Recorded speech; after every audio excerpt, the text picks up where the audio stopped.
तो भंडारा ऐसा होता है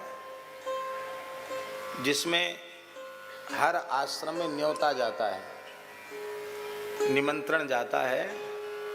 आपके यहाँ से 10 मूर्ति, यहाँ से 5 मूर्ति, वहाँ से 25 मूर्ति, और उन मूर्तियों के हिसाब से चिट्ठी दी जाती है।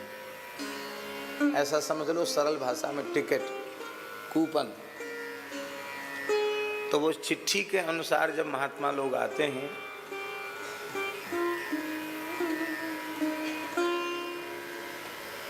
तो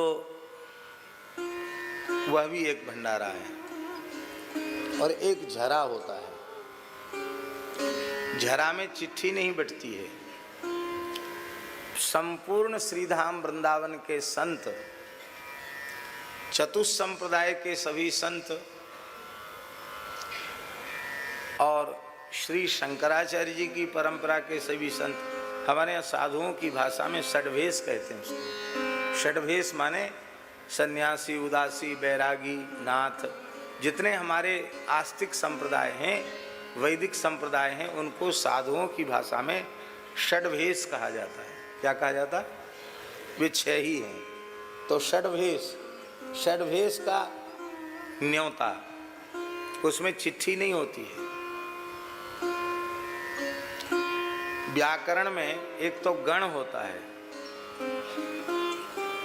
तो गण में निश्चित संख्या होती है कि अमुक गण में पठित इतनी संख्या के ही शब्द हैं। और एक आकृति गण होता है, एक गण होता है आकृति गण। आकृति गण का मतलब आकृत्या गण्यते, उसकी शब्द की जो प्रकृति है उसके जैसी प्रकृति अन्य शब्द की दिखाई पड़े, वो आकृति गण।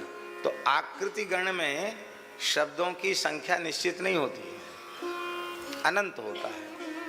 तो दूसरी भाषा में ये समझो कि चिट्ठी वाला भंडारा गणपाठ है और बिना चिट्ठी वाला आकृति गण। आकृति गण माने संत जैसी आकृति जिनकी है, सबका आदर है, सबका भंडारा है। तो कार्तिक मास के अवसर पर वृंदावन के सभी परंपराओं के संतों का दर्शन करना और उनको प्रसाद पवाना, उनको भेंट अर्पित करके, उनका सम्मान करके अपने को धन्य बनाना, और वह भी अत्यंत पवित्र कार्तिक के महीना में।